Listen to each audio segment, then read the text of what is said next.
All right. So a very warm good morning and good afternoon, depending upon the time zone you're in. My name is Kuldeep. I'm the senior strategist at Enalito, and I'm delighted to have three amazing speakers with us on the panel today at the E-commerce Growth and Digital Marketing Summit 2021. And we are going to have an amazing conversation with the amazing speakers. They have a lot of stories and insights to share with you, and I think uh, they have built amazing brand, and they're going to talk about it. Without further ado, let me make a formal introduction of our panelists. First, we have on the panel is Fernando Escalera. Fernando is the founder at Qswimwear, based out of San Diego, California, and his brand is providing unique and cutting-edge swimming products to enhance enjoyment of the sport by competitive swimmers. And Fernando has a Bachelor of Science degree from Universidad of Ciudad de Mexico, and Fernando has tremendous experience in the field of business, marketing, and leadership. Fernando, welcome to the panel. Thank you very much. Wonderful. Next, we have on the panel is Justin Silver. Justin is the founder and COO at AAVRANI, based out of New York. And Justin is a passionate brand builder and a leader of high growth consumer business. He has been an investor also, and he has worked in various industries, luxury brand, e-commerce, and wholesale. And his brand, Avrani, is an Indian-inspired clean beauty brand, and they use 100% non-toxic clean skincare product, including the critically acclaimed glow activating exfoliator that are exclusively available on their brand. And Justin has a MBA degree from Wharton School, and he has also did his uh, management degree from NYU Stern. Justin, welcome to the panel. Looking forward to learning a lot from you today. Thanks so much for having me. Wonderful.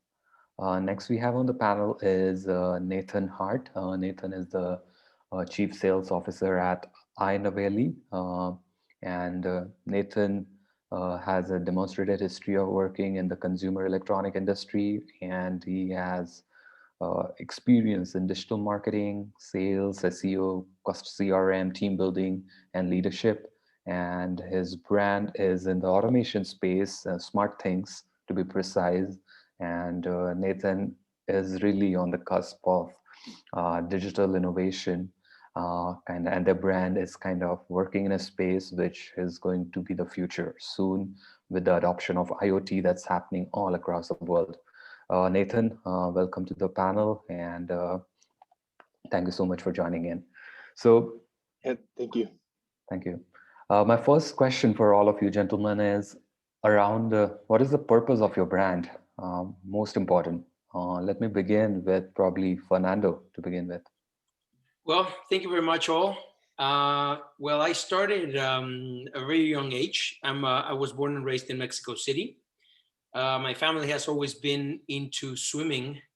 I was kind of the black sheep of the family. I never liked swimming, ironically, but I did like water polo. So I Mhm. started playing water polo at a young age. I was able to represent Mexico for 7 years in the national team. And that's kind of how it all started. My family owns swimming schools in Mexico. Mhm. And I saw a niche there of swimwear. Wow. Every single swimwear, competitive swimwear, where we are at, Yeah.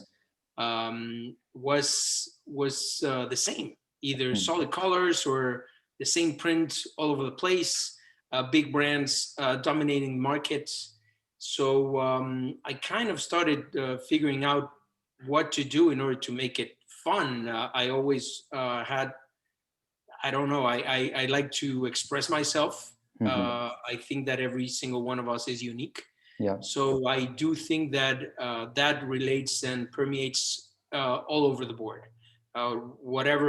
Whatever industry you are, people and young age or adults, they still want to express themselves in different ways, whether their color of their car, whether what they're wearing or whatever. So basically what we ended up doing is we ended up manufacturing unique design your own swimwear.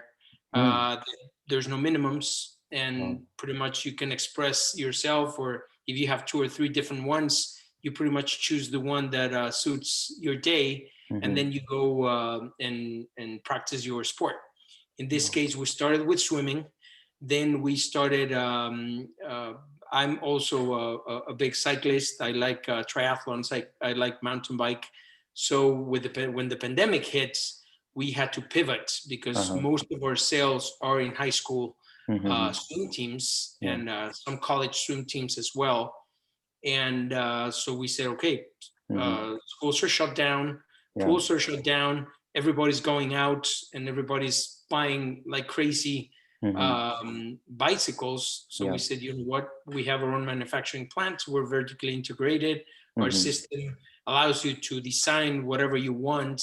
So let's just start making other products.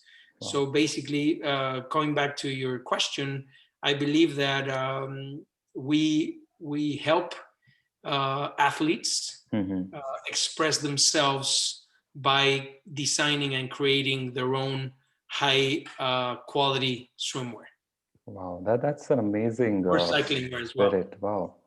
So nice to hear that, I think, Fernando, because it's often being like we look at that the world has already got so much of innovation, or already there are products, and you think of entering into something which is close to you. And I think you always seek possibilities. I think that's the way to go. And you allow athletes to express themselves, and without no minimum, like you don't have to order 100 products to kind of get that personalized costume for yourself. But that's an amazing thing, I think. And I think more brands are able to do that. Wow, great things can happen. Amazing. So glad to hear this. Let me go to Justin. Justin, what's the purpose of your brand? Yeah, I mean, I think the quick backstory is I was originally an investor in the skincare world and was an early stage investor in a brand called Tatcha, which is Japanese inspired skincare. And while I was there, I saw how skincare really affects so many women in their confidence and their ability to go out and do all the amazing things that they're going to do. And I saw how Tatcha helped so many people get that confidence back, and went to business school at Wharton, met my co-founder. And as I was telling her about Tatcha, she's an Indian American woman. And she said, how come this doesn't exist for all of these ancient Indian rituals I grew up doing with my mother, my grandmother? And that was that light bulb moment where we said, if we could combine those ancient rituals, which are clean, organic, all natural, but most importantly, highly efficacious, with modern shelf-stable packaging and ingredients, we would have a company that's going to inspire confidence across millions of women. And so that has been the meaning behind AAVRANI, is to inspire confidence across the US and eventually the world. Wow, wonderful. So it's like something that came out of brainstorming, and wow, great ideas can come out of anywhere. And having said that, wow, I think you found a niche for yourself as well. And because I mean, we are living in a cluttered world, and I think there's so much of wellness space, self beauty care space, so much is being talked about. But this is something which is coming from your own thought process. Amazing. So nice to hear that. I would love to know more about your product going forward. Great. Let me go to quickly Nathan. Nathan, about you? What's Inovelli? What's the purpose of your brand? Yeah, so real quick, Inovelli was founded about 5 years ago by our founder. His name's Eric Hines. It was oddly kind of an accident. He was in his MBA school, and one of his marketing classes, he was required to go and do a market analysis on a brand, and he happened to pick Wink at the time. Wink is a well-known brand in the smart home industry. Saw that there was, similar to what Justin and Fernando have talked about, there's a small niche available to compete Yeah. not just against the very large brands, but there's a space that is available if you're willing to put some time, effort, and energy into meeting the demands of that user space. Mm-hmm. So as Inovelli got started, that was the space that we kind of played in. And things have progressed as we've brought on more people. I've been with the company just about 2.5 years at this point. Our goal, we're just smart homeowners that wanted Mm-hmm. cooler products and Mm-hmm. nobody was making them. Yeah. So we thought, hey, let's just do it ourselves, and Mm-hmm. then continue to be able to talk about that. Our Wow. goal is basically just to get as many of smart home devices into smart homes as we can. Mm-hmm. I mean, we want the simplicity and the automation that comes with that Yeah. is really a big thing for us. Helping improve people's lives Mm-hmm. through smart home, through automation, through safety. Big part of it. Obviously, most people get into smart home because of safety. So Yeah. what we can do to help facilitate that, those are definitely things that help push us forward. Wow, that's amazing. That's also really nice. So you also have a very strong purpose, and I think sky's the limit because I think the way things are moving forward with digital adoption, automation, especially in the IoT space, there has been a big expansion that we have observed in the last couple of years, and I think it's gonna grow by leaps and bounds. This big company, SoftBank, they have invested in one of these uh, semiconductor companies, ARM, Yeah, like billions of dollars because they believe in the next 50 years, maybe we'll have like a trillion devices all talking to each other. And even if they have like each of their chip on each of that device with, let's say, $1, they can become $1 trillion company in no time. So that's a yeah, space, that's the IoT space. And I think you are actually there. So amazing. yeah. I Uh, wish those chips cost only $1. Absolutely. With economies of scale, Yeah, possibly it may be possible with the evolution, with the chip size of an Apple iPhone becoming smaller and smaller, maybe.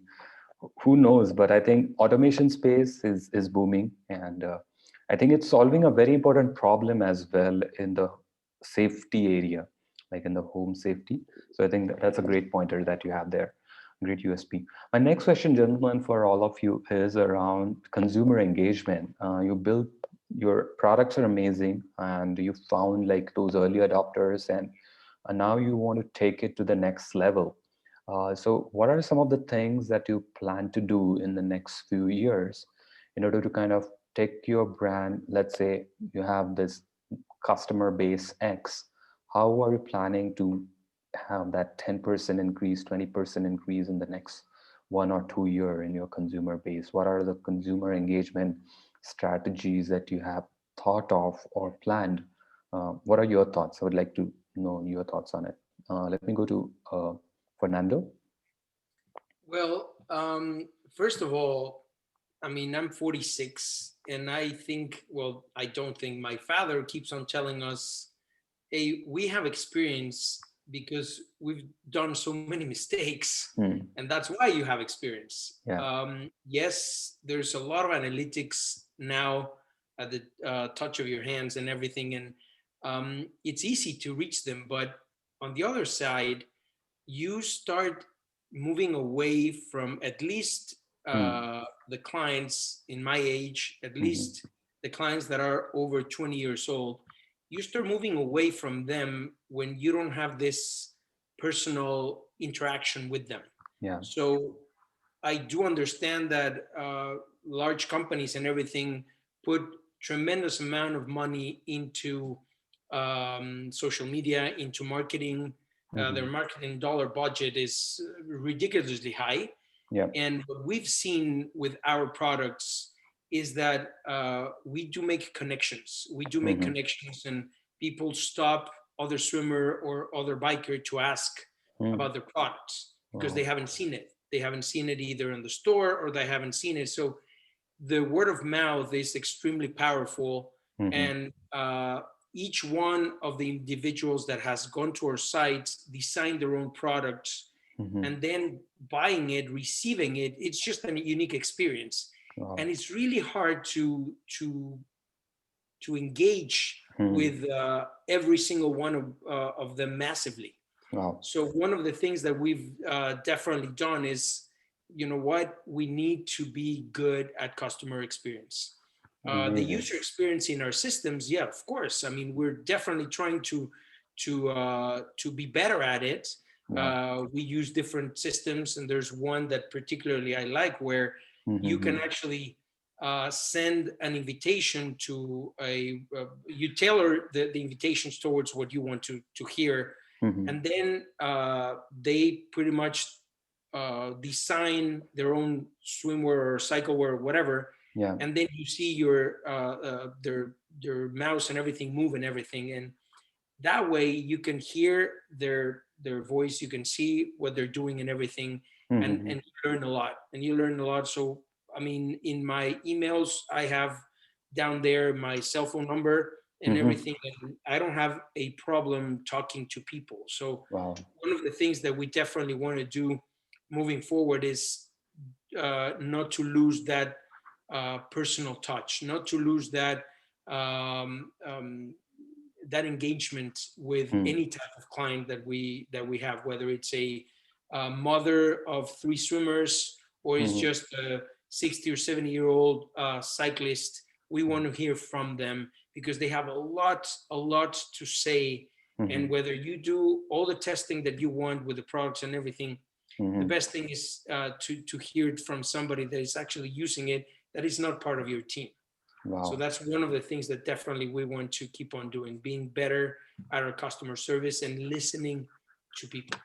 Wow, that's an excellent point that you mentioned there, and Fernando, because in a world that we are living in, where it's becoming more automation, and I think personalization, that human touch can make a huge difference. And I think, as you mentioned, one more pointer that someone looked at your product, someone wearing it, and they asked about it. Wow, if something like that happens, wow, great things can happen for your brand. I mean, the queries can keep on coming in. Wow, I think that's an excellent point. I think brand need to be very, very attentive about this particular. These are attention to detail thing that often get missed out in the grand scheme of things. But I think we were thinking in that direction. Wow, that's an excellent point. A lot of new brands need to can adopt that, and great things can happen. Great. Let me go to Justin. Justin, you are also kind of in a niche space, and after you have acquired your early adopters, what are some of the things that you are trying to do this year or going forward to have more engagement? Yeah, I think Fernando made some great points around that you're engaging with the customers. You know, for us, it's around authenticity and meeting her where she is. So the authenticity side is the way that we present ourselves, the content we put out, even the way that we present the company. It very much is a public work in progress. We're showing our product development process, our color choosing, our product, all of these things are in the public, because now when someone buys a product, they feel like they've been taken along in the journey. And what is more authentic than being like, wow, I saw when this was an idea, and now the final product. That took 6 months. It's really easy to make a prestige purchase when you're in on the journey. And then meeting her where she is very similar to what Fernando alluded to. We need to be not just a one-way megaphone. It needs to be a two-way conversation. And so, you can text our founder, Rushi. We have community via texting, where you can text us, text the team, text customer service. We're on different platforms where we can be live chatting. We're doing the live podcast via Clubhouse. We're on TikTok. Where are women spending their time? That's where we'll be having a conversation. Well, and that's how we're going to keep growing. Excellent thought process. So making sure that you are able to connect and talk with your audience and learn from them, as well as kind of talk to them about your product and why they are unique. So that's a great, amazing use of channels and reaching out. How about you, Nathan? Like after acquiring your early adopters, what are you planning to do for the next couple of years? Yeah, I mean, not to echo Fernando and Justin, but I mean, they made the exact points that these are the things that we do on a daily basis. We're constantly engaged in forums, community groups, Reddit. I mean, and then we like to sign our names to our posts. So, I mean, just this morning I had somebody tag me. They were super excited. They got their shipment in yesterday. So they tagged me in a Facebook post this morning and said, "Oh my gosh, I can't believe they finally came. I'm super excited." Wow. So to be able to have that type of user engagement has what's propelled us to this point. Guerrilla marketing, I guess, at its finest. I hope one day we have the capability to actually have an advertising budget. Right now, it would basically just be a waste since, you know, our marketing strategy currently is doing such a good job of eliminating our inventory quick enough that, you know, to be able to put money into advertising isn't something we have to do at this point. But I can't wait for the day. That's my background is sales and advertising. I worked in that for 10, 12 years prior to coming to Inovelli. So we continuously try to connect. Connecting is the big thing. People being able to have conversations, interactions, that personal touch, you know, that Justin had talked about, you know, going back and forth and really doing something unique.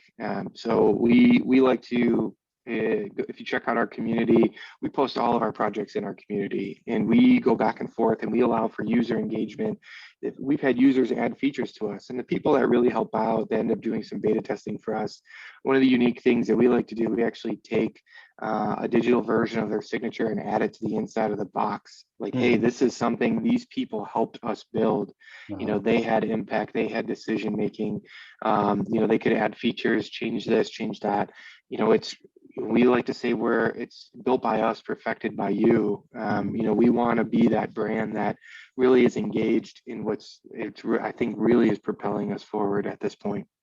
Wonderful. That's a very, very amazing point that you made there. Like consumers, when they're getting your product delivered and they taking that, I mean, they are giving a shout out to you, and it's basically that's a great way to kind of let the peers know about what brand they're buying. That's a great influence strategy, I can say, because I think your existing consumers are your brand ambassadors, and doesn't matter if they are not big influencers, but I think in a small way they are kind of bringing the attention to your brand. So that's a great point that you shared there.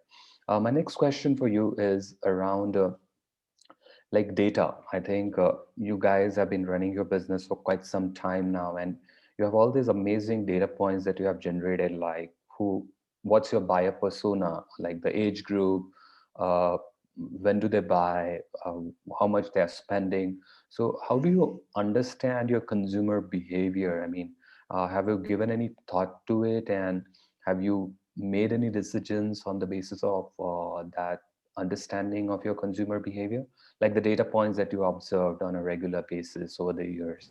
What kind of like inputs, or what you can say, insights it has given you that allowed you to make certain changes in your strategy?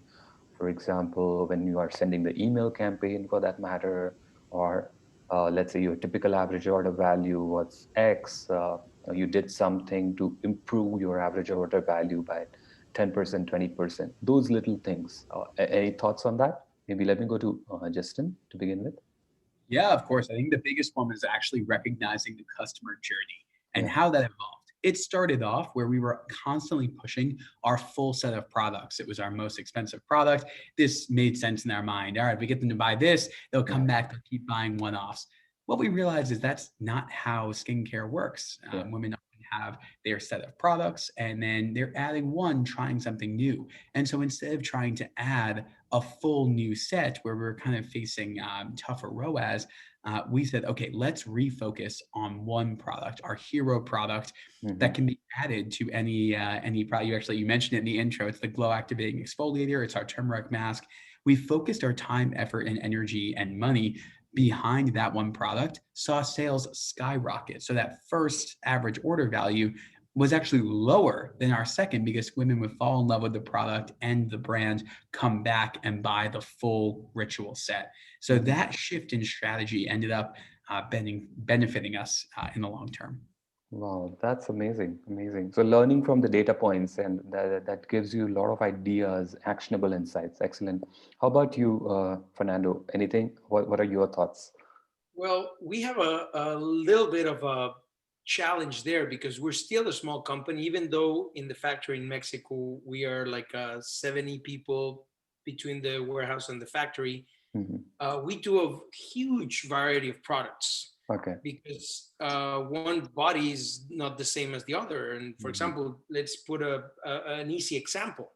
Hmm. My jeans. I mean, I Hmm. wear a specific brand because my body is different than anybody else in this panel. So Right. you have this unique body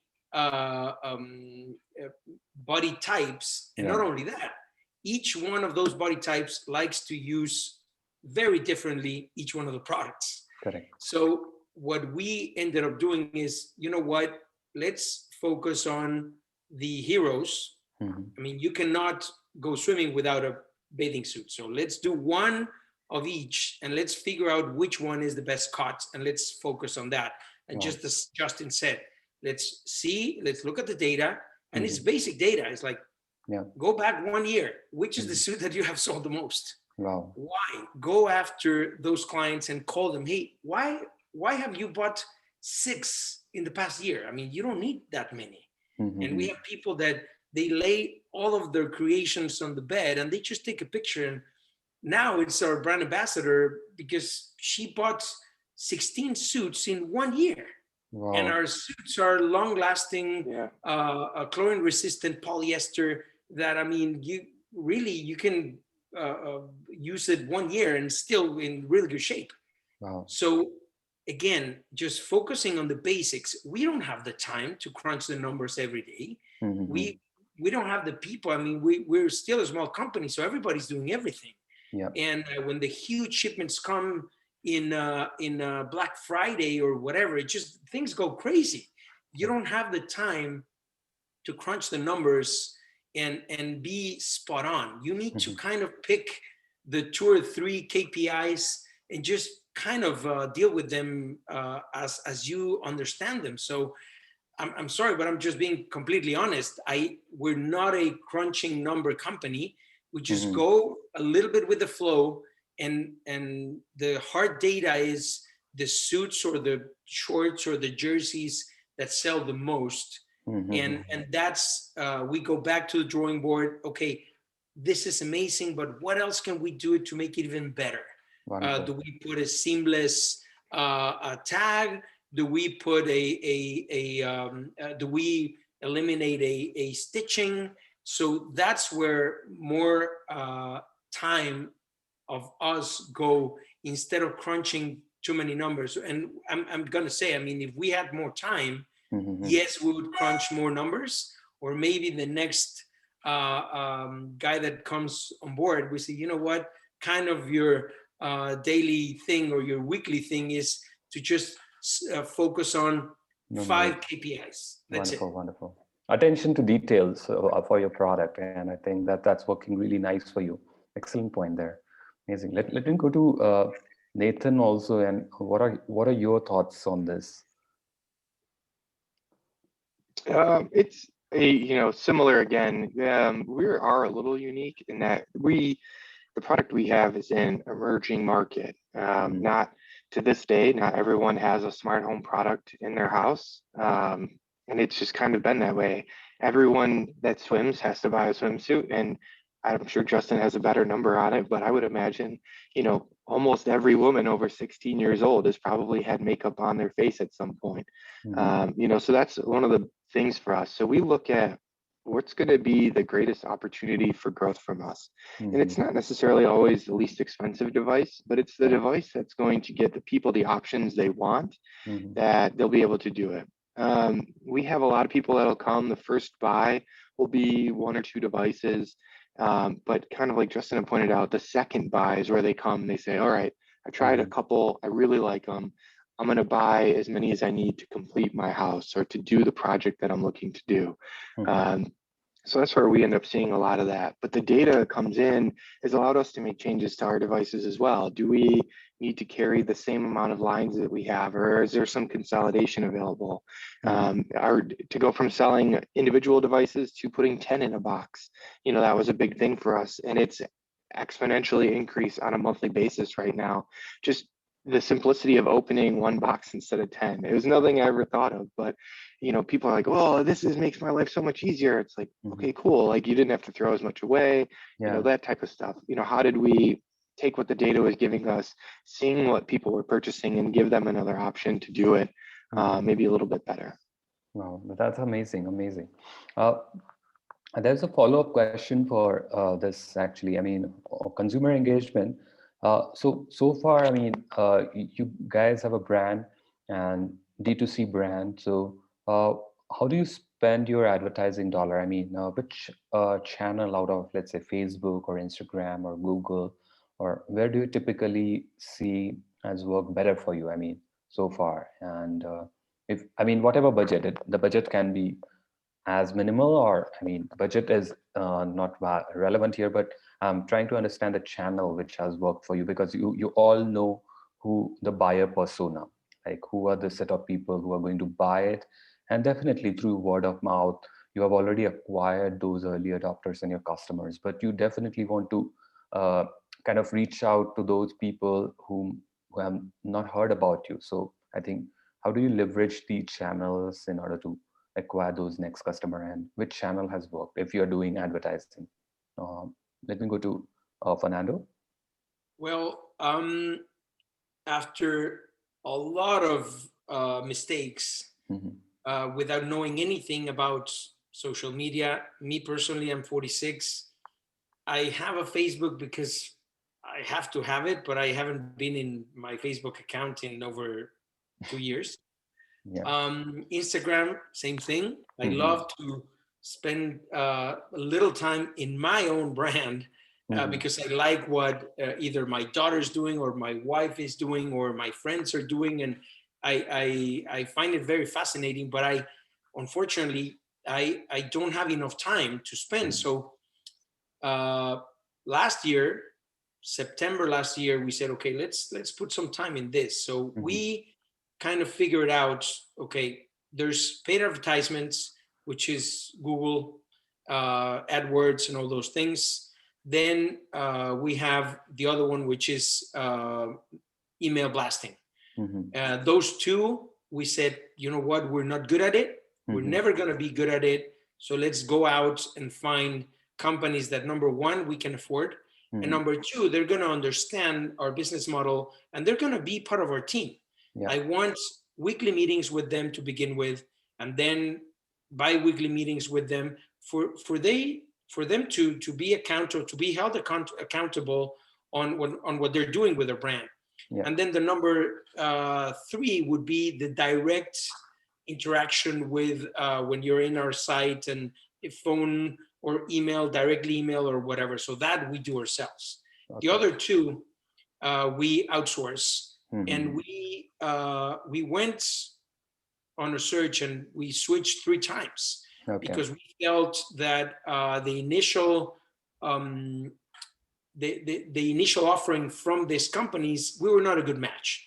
They were just trying to get as many accounts as possible. We didn't want that. We wanted somebody that go out into our system, design the products, and I told them, hey, this is your code. 100% discount, please use it. And I didn't say anything. The people that we're using right now are the people that actually went in and went through the whole process and everything. And that's how we came up with this. Budget-wise, we spent about, depending on the good months or bad months, because it's definitely seasonal. Our products are kind of seasonal. Yeah. So we go from 3,000 a month to 6,000 a month, and even though there are analytics that give us conversion rates and everything, still there's a big question mark on if it's working as we want it or not. I mean, that's the complete reality of our case. Okay, that's a good point. So like so you're doing Google ads and like a little bit of, let's say, digital marketing, yeah. And We do both. yes, We yeah, do both. Google ads with one company, Mm-hmm. and then email blasting with another company.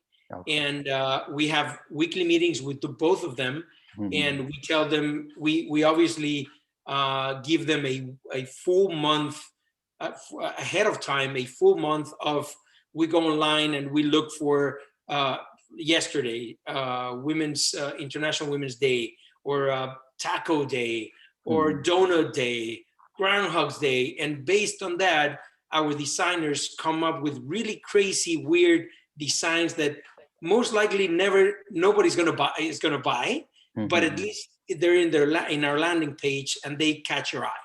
So Wonderful. that's kind of what has worked for us, at least the past 6 months. So Google Ads and email blast, amazing, great channels, great engagement channels, wonderful. Yeah. How about you, Justin? What channels? I mean, you mentioned earlier that you are present in all the channels in order to talk with your consumers. What channel has worked best for you, and where do you typically spend your ad dollars? I mean, you prefer more. Yeah, I mean, I think the thing here is there's this weird overlap where on Facebook and Instagram you have great attribution, so you can tell, oh, 1.6 ROAS, like, okay, we know what happened here. It's all very clear cut. YouTube, everywhere else, much harder to do, and certainly if you're paying influencers, it's almost impossible. I guess you can give them a discount code and do some attribution there, but for us, we find that it has to be a multi-channel strategy. Women are coming in. They are learning about our brand from an influencer. They're going to see an ad. What we like to live by is it typically takes 7 touch points before a consumer goes from learning about your brand to actually converting to a customer.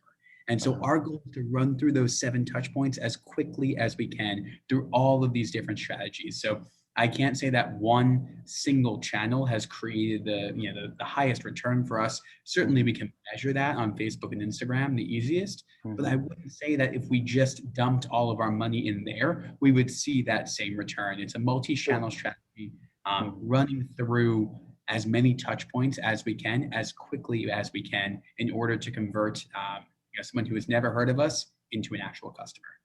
No, wow, that's great. So like an omni-channel and being there on all the channels with like in order to make sure that you are able to have that dialogue and ultimately, I can understand like why exactly it is important for you. Amazing, that's great. How about you, Nathan? What kind of things do you do? Paid ads, email blasts, like, and what has worked for you so far? Yeah, we do. Our biggest things that we do to drive engagement are the email blasts. So we do a few of those a month, nothing too crazy. And then we also do we have in the past done social media advertising, so paid ads on Facebook and Instagram. If I had to take a rough stab, I would say we might have spent $2,000 in 2020 on advertising. It's just not a place where we're at right now. Maybe one day we'll have the ability to do it. It's not that we wouldn't at this stage, but we had some unique things last year, and what it did is it basically caused us our inventory churn is significantly faster than we anticipated. So there's no sense in advertising at this current moment. But being as how that's my background, there's certainly ways that I see us being able to do more traditional advertising, similar as Justin was talking about with the 7 touch points. It's very important. I think we're also in that range. 5-6 touch points is what's essentially required for us to be able to get a return on a customer, have that engagement, have that interaction, and then ultimately earn that purchase. I think a big thing for us that we've started to put some time and effort, energy into is also a rewards program. So allowing people to have that opportunity to take their purchases, earn points from those, and then redeem those points for other devices. What we've seen is it's started to actually, the devices that are getting used out of with their points are actually some add-ons, accessories. People are, just really finishing things off inside their home, which, ultimately we love to see as well. Wonderful, wonderful. So emails and a little bit of advertising, but I mean, in your Yeah. case, as you mentioned, that I mean, you do not have to worry about ad spend because you're getting a lot of traction. So that's a great point. Yeah. Amazing. One day we'll have an ad spend. I can assure you that, but we're Yeah. just not there yet. But yeah, I mean, if without ad spend, if that can happen, that's a great way. I mean, then your existing consumers are sharing the word more rapidly than you can anticipate. But I think eventually, I mean, why I was trying to understand that, because I think in today's world that we are living in, I think consumers are bombarded with ads, and I think to have the ads presented in on the right channel, where the ads are actually making an impression and kind of, because just by looking at that, people don't buy. After looking at the ad, it creates a space in the consumer's mind, and when they actually are going to make that decision, subconsciously that ad brand recall happens. So that's why I think in all of your cases, I think because you all have different niche, I think each channel is working differently for each of you. But I like the way you guys are doing it. Amazing. For my next question, moving forward, is around. Uh, is basically the world that we are living in is dynamic, and like technology is growing by leaps and bounds, and like you guys have done so far, you have done tremendously well, I think.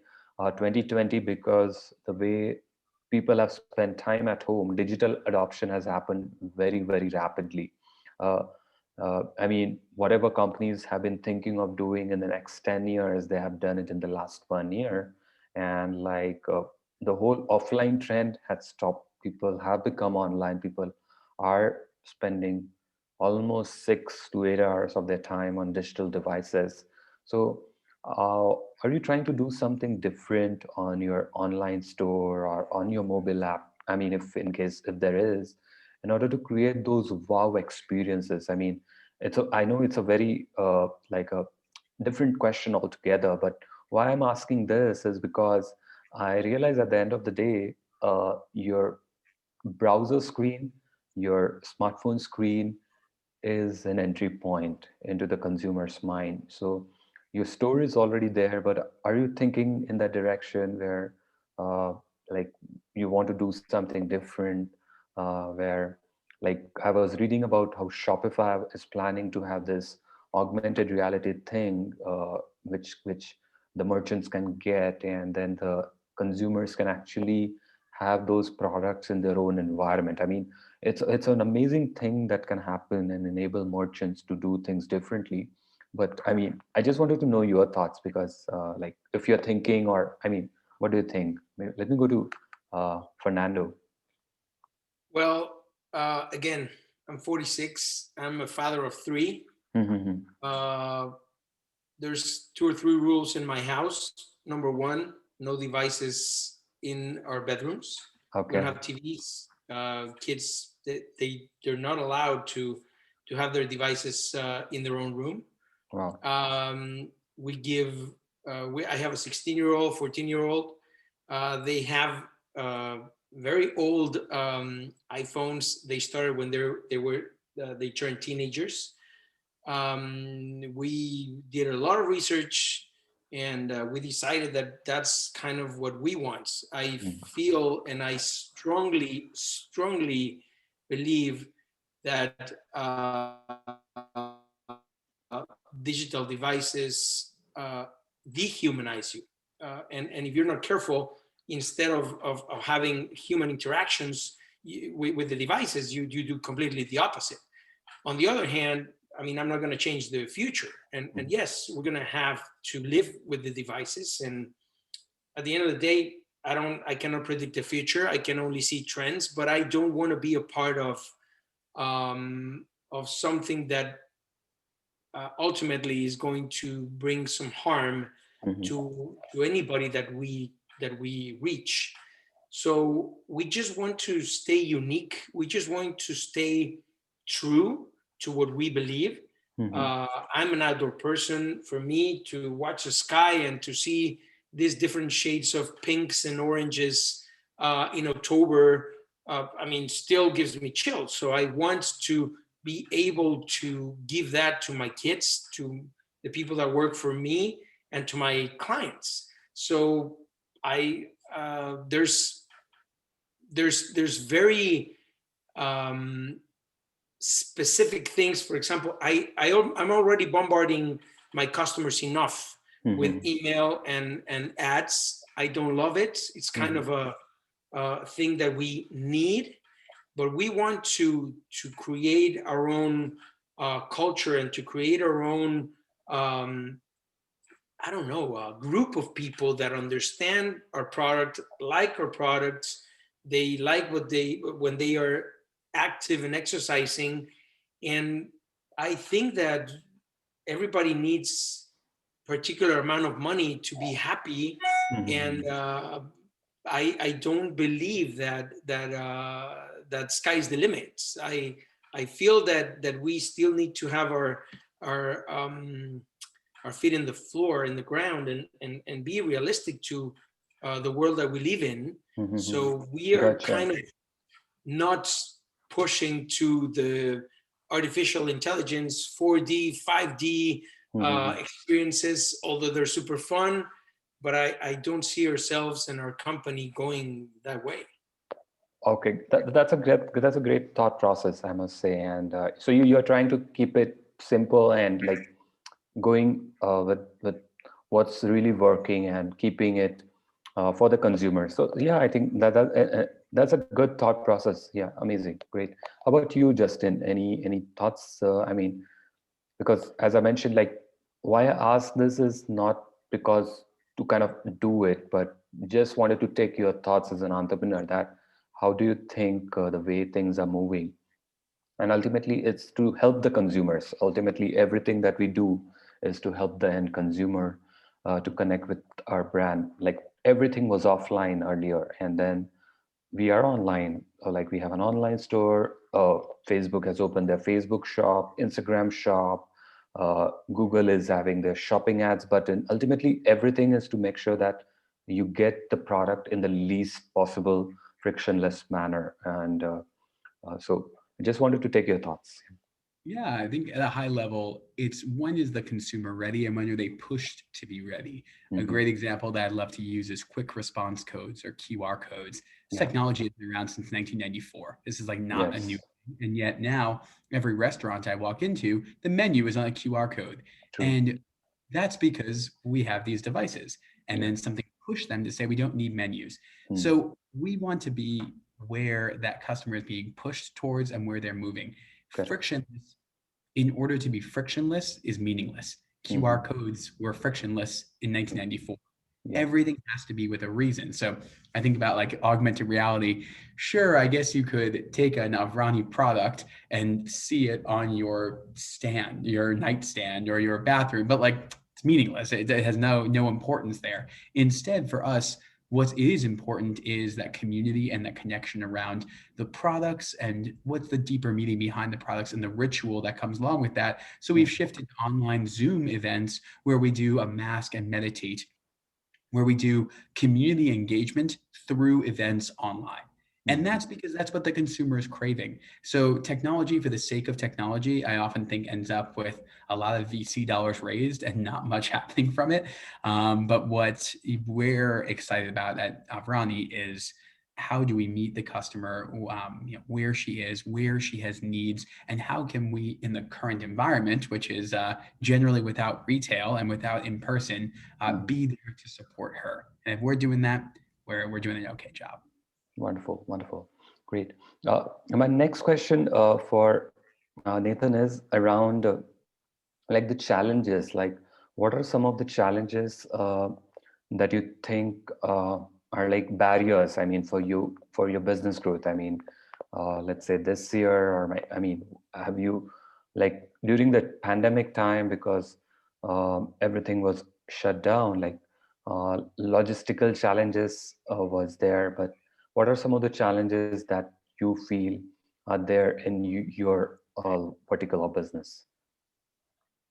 Yeah, for us, the pandemic was an eye-opening experience in a different way than maybe some of the other people on the panel or many other businesses experienced. Yeah. So our consumer, who traditionally, they're a homeowner, usually a little upper income if they're going to be buying, $40 light switches, right? So that person was then told, you're going to work from home. You're not allowed to go to Starbucks, Yeah. and some of you are going to get free money in stimulus checks. Mhm. So everyone just came and started consuming our devices we were going through months of inventory within a week, 10 days. So a big thing that's a challenge for us right now is learning that balance, right? Being able to grow our company alongside the growth that's coming from the customer base, but Yeah. being able to create and continuously improve and optimize our products, create new products that become engaging to the customer, finding specific use cases. We're a lighting company. We focus on lighting around the home, but our devices, some of the things that we can do, where you can be notified of other examples or things going on in your house. We believe technology is there to simplify. Yeah. Quick use case, our light switches offer you the ability to, we call them scenes, where you press the light switch down 2 times very quickly. Mine does this in my house. It turns all my lights off, locks my doors, makes sure that my alarm is on, and sets my thermostat to 68 degrees. I don't have to walk around and make sure that all that's done. It checks the sensors on my windows and doors, makes sure that the house is armed, Mhm. closed up, ready for the night. And then it reports back to me. The switch will tell me if it's green, oh, everything's good. If it's red, it's not good. Mhm. So there's ways that we can optimize our current devices to improve the customer journey, get people to buy more into who we are and what we do and how we're looking to kind of service them as we move forward. But that type of a barrier, just technology, kind of to your last question, we are a technology company. We're not going to get away from it anytime soon, Yeah. and we're probably going to be one of those companies that continues to push the barrier forward. But whatever we can do to really optimize that and take that customer experience, that's only going to help us grow. Being able to meet the demand, well, we're working on that. We'll get to that point Yeah. in the future. But those are the types of things that are really going to be help us push forward. Wonderful. Wonderful. Great. My next question for all of you guys is around like your products. Basically, you have unique set of products, and what is some of the, maybe I can say, the design philosophy that you guys have? Maybe the packaging or the product in itself. I think the product in itself is amazing. So typically, when you launch a new product, how exactly do you look at launching a new product, or do you have like a design team which works? Or I mean, because design is the most important element, uh, either for a product company or for a services company or for any company for that matter. So, how much time and effort do you spend on the design front? Because I think that's the most important part. Because all the big companies that we see out there, they have like design as a crucial element and aspect, and consumers love design, new products with great aesthetics. So, what are your thoughts? Just wanted to take your opinions on that, Fernando. Well, we're a clothing company, Uh, so of course, design is huge for us. yeah. When Do you have we like a start design team? guarantee, Do you we have do like? have there's two types. Mhm. One, the graphic designer, which takes care of the actual prints Mhm. of the products that we do, and then the other one is the actual constructing the products. So it all starts with a basic sample. Mhm. We say, hey, let's do a mountain bike short. Mhm. So we go out and we start going to different stores, and we start seeing what's out there. And we Mhm. ask the people that help you, hey, what's the best short? Mhm. Many times they're users of the same products, So we narrow it down and we say, okay, we kind of want to do something like this. And then we start sketching. Then we come up with some ideas that is going to be appealing for the graphic designs that we're going to print in the product. And then we'll go back to the drawing board in the factory and say, hey, how can we construct this properly? So when the client is designing their short in our system, it's going to look good in 3D and everything. And also it's going to be easy to produce in a very short period of time, because there's no minimums. So we need to be super fast. Right. So once we have the basic, we go back and forth till at least, if it's something that I normally use, for example, a mountain bike short, till it's great, and I like the button, I like the straps around it and everything, till it's good enough, or I would say great, to launch it, we launch it. If it's not ready, I'd rather not launch it, because the disappointments of you waiting for your unique custom printed short hat, when you get it and it's a disappointment, then you're going to talk about it. So and I'm not saying that we don't redesign stuff. I mean, we do, and we take into consideration what clients are telling us. And if there's something wrong, we say, hey, you know what, send it back, or you know what, keep it. Here's the 100% code, redo it. We're going to change it. Give us about 2 weeks. We're going to redesign it, and please let us know how that works. Wow. And that's kind of what we do. That's cool. I mean, that's amazing, because I think that taking that inspiration for your design and kind of figuring out, I mean, the amount of process, it's a process, I think, when a final product comes, and the amount of effort that goes in, and constantly thinking about the consumer at the end of the day, and making sure that the consumer is happy, and that's amazing. So glad to hear this, Fernando. How about you, Nathan? I think your automation product also, I think you might also be spending a lot of time on the design front. What are your thoughts? We do. Design is everything for us. Every single person, I mean, we operate mostly North America right now. And in every single home, everyone knows what a light switch looks like. Sure. So everyone's looks the same. They're all either the little button that flips up and down, or they've got a paddle. I mean, they're all identical. So design is super important for us to be able to differentiate our product versus another customers. Some of that comes in firmware, which is what the actual device can do, you know, the features, the functions that we build into it. But a lot of it is the finish, making sure that when that customer receives that product, we've all purchased products online, and, you get it and it comes in a brown box with a customer like barely wrote their company's name on it in magic marker or something. And, we want that person to feel like, oh, hey, we're going to open this up, and they're getting that retail type experience from an e-commerce company, being able to see a quality produced box, something that the device is displayed, they're able to see it, but then the device itself, just small little things, electrical wiring is very specific in how it needs to be done. There's multicolored wires in there. The red wire goes where the red screw goes. The white wire goes where the white screw goes.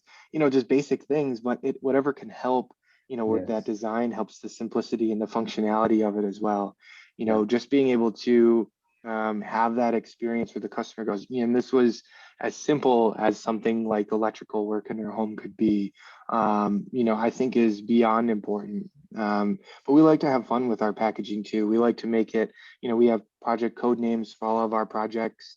And then, so we put the project name in there, and then a quick one sentence tagline. This is why we did it this way.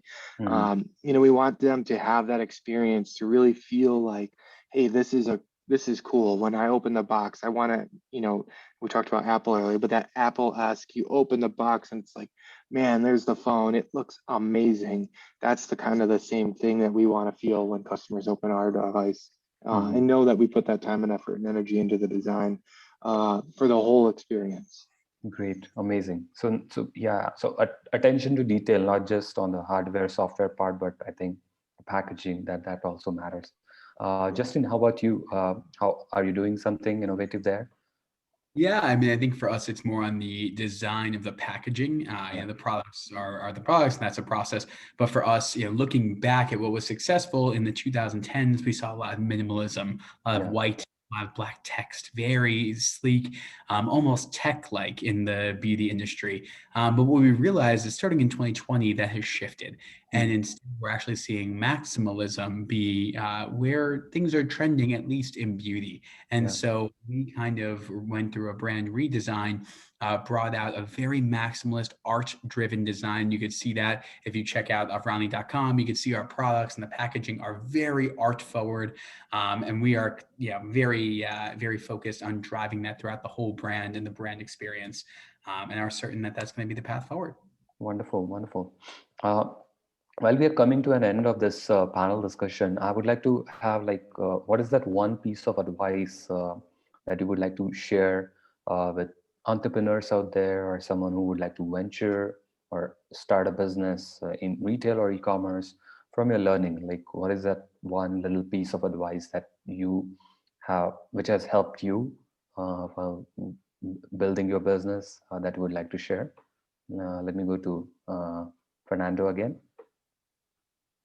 Well, out of so many, that one unique thing that you can share.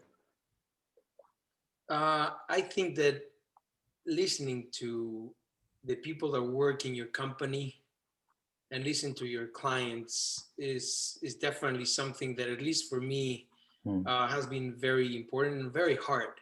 Yeah, I talk a lot, so and many times I intimidate, or many times I avoid great ideas that are just very close to me, that would completely either save me time or revolutionize a product or systems or whatever. And because I talk too much, I kind of push that away. So I try to do the listen 70%, talk to 30%. So I would say listen more than you talk. Wonderful. Great advice. Thank you, Fernando there. Let me go to Justin. One piece of advice that you would like to share? Yeah, make sure you have product market fit. A lot of people go out there, they create something really cool, really unique, and just no one needs it or no one wants it. And that sucks. That's a big waste of time, waste of money. Go out there, make something that people want or need, and you can test that so easily. Try some product, get it out there. Are people buying it? Do you sell out of 100 units, or are you sitting on 88 units left just waiting? It's really hard to go out there and sell product and to push it and push it and push it. People hear about it and immediately want to buy it. That's when you have product market fit and you'll blow up. Wonderful. Excellent advice. Thank you. Nathan, from you? Yeah, for me, it's a pretty easy one. Don't ever feel like you know everything. Be willing to find somebody you can talk to, ask questions. I think Fernando brought it up earlier, but he had said, you learn from experience, but you also have the capability to learn from others' experience if you are able to find those people and ask the right questions. Throughout the entrepreneur journey, you're always going to be able to find somebody that's done what you're looking to do, or has found the successes and failures. And if they're like me, or probably like all the other guys on this panel and many other entrepreneurs out there, you're willing to help. You're willing to help guide people to create a better product, better timeline, better device, better, a swimsuit or makeup line. You're willing to help people do those things to be better for themselves, because it just makes you better in return.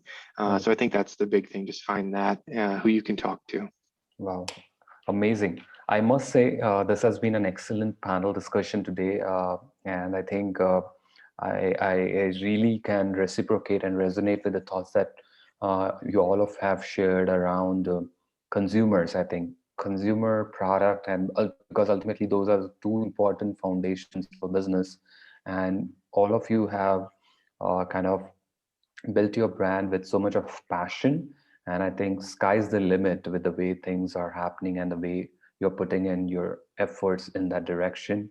And I really would like to emphasize on the thoughts that Fernando just mentioned, like the advice that he has given, listening to your teams and to your consumers, and how it can make a big difference to make your brand more sustainable. And that's how, because building a brand is like a marathon. It's like you have to do these little sprints every day, and that's how you win that marathon.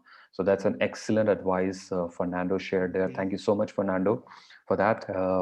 As Justin has mentioned in one line, like finding that product market fit, kind of build your product and make sure that you're building something which is going to be valuable for your consumers. And if you're getting sold out, that's the big validation. And you learn by constantly listening to your consumers across channel and having that omni-channel presence, how it can really help your brand in achieving that scale. So that's an excellent advice again, and point that Justin has shared today. Nate, thank you so much, Justin, for that. Nathan has also touched upon something really, really unique, is about being open and evolving about and how pandemic has helped their brand and kind of making sure that they are sold out, and how to kind of making sure that they're ready for the next stage of growth, and how they are putting in a lot of efforts on the design front to make sure that the consumers love the whole experience. And it's going to add, ultimately every product needs to do a value addition for the end consumers, and that's how people remember the brand, that's how the brand recall happens, and that's how they talk about the brand, and that's how your brand becomes an entity in the consumer's mind. With that, I would again like to take this opportunity on behalf of my team at Enalito to say thank you for joining in today and taking our time and sharing these amazing insights. We would love to host you guys again in our future panels, maybe on some other topic, and would love to learn more about your brand and what you're doing. And we'll be in touch. And thank you so much, gentlemen, for Thanks, being Goldie. here with us. Thank you so much. Take Thank you, care. Justin. Thanks, Thank you, guys. Nate. Thank you, Thank you, guys. Fernando. Pleasure Bye. meeting you. Take care. Bye. Bye.